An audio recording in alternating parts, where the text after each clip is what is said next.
Willow creek के अजीब कस्बे में घूमती हुई पहाड़ियों और सरगोशियों के दरमियान बसी हुई एमिली नामी एक नौजवान औरत रहती थी। इसकी जिंदगी, जो कभी हंसी और गर्मजोशी से भरी हुई थी, इस अलमनाक हादसे के बाद से साए में लिपटी हुई थी जिसने इसके वालिदैन की जान ले ली थी।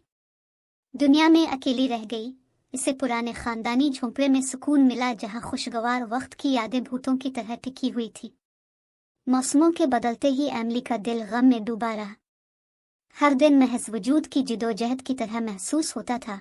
उसकी एक बार मुतहर्रिक रूह गम की वजह से मद्धम हो जाती थी। वो एक खोखले दर्द के साथ जिंदगी में घूमती रही, माजी की बाज़गश्त में सुकून ढूंढती रही।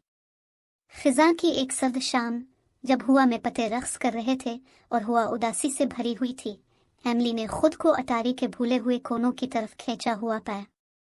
धूल से ढके खाने भूले हुए आसार की तरह बिखरे पड़े हैं, जिनमें जिंदगी के टुकड़े थे जो कभी थी।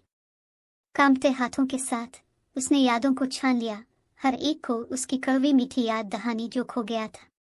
गुजरे हुए दौर की धुंधली तस्वीरों और ट्रिंकट्स में से एमिली ने अपनी माँ से ताल्लुक रखने वाला एक पुराना जरीदा दरियाफ्त किया। इसके सफ़हात एक मोहब्बत की कहानी की बाज़गश्त से भरे हुए थे, जो उसकी अपनी ख्वाहिश और नुकसान की कहानी थी।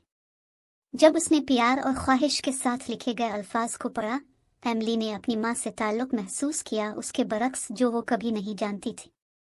इन सफ़हात में इसे सुकून और समझ मिली, अंधेरे में उम्मीद की एक झलक जो उसे खा गई। मकसद के एक नए एहसास से कारफरमा एमिली ने अपने वालिदैन की बेवक्त मौत के पीछे की हकीकत को नंगा करने के लिए एक सफ़र का आगाज़ किया।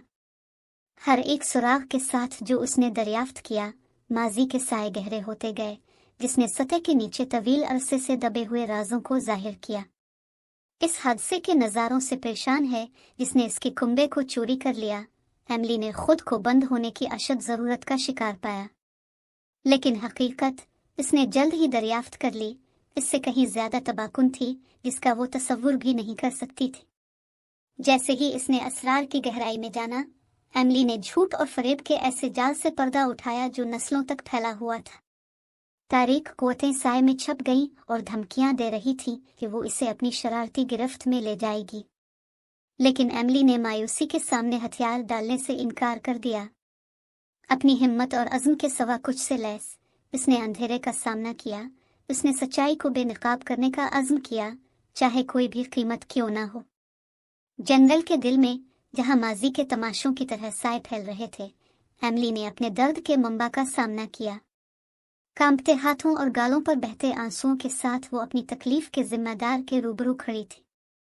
हिसाब के इस लम्हे में एमिली को मुआफ करने, गुस्से और नाराजगी को दूर करने की ताकत मिली जिसने इसे इतने अरसे से खाया था।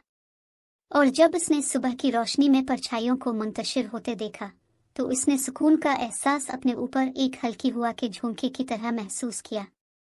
इसके बाद के हफ्तों में एमिली एक बदली हुई औरत विलो क्रीक में वापस आए। अगरचे इसके माजी के दाग हमेशा बाकी रहेंगे, लेकिन इसने उन्हें मजीद अपनी तारीफ करने की इजाज़त नहीं दी। इसके बजाय उसने मौजूदा की खूबसूरती को कबूल किया, हर लम्हे को एक कीमती तोहफा के तौर पर पसंद किया। और जब वो सितारों से भरे आसमान के नीचे खड़ी हवाओं की सरगोशियों और दरख्तों की हल्की हल्की हलचल से घिरी हुई थी, एमिली जानती थी कि अगरचे इसका सफ़र दर्द और गम से भरा हुआ था, लेकिन ये मोहब्बत और खुशी के लम्हात से भी भरा हुआ था, और उसके लिए वो हमेशा शुक्रगुजार रहेगी।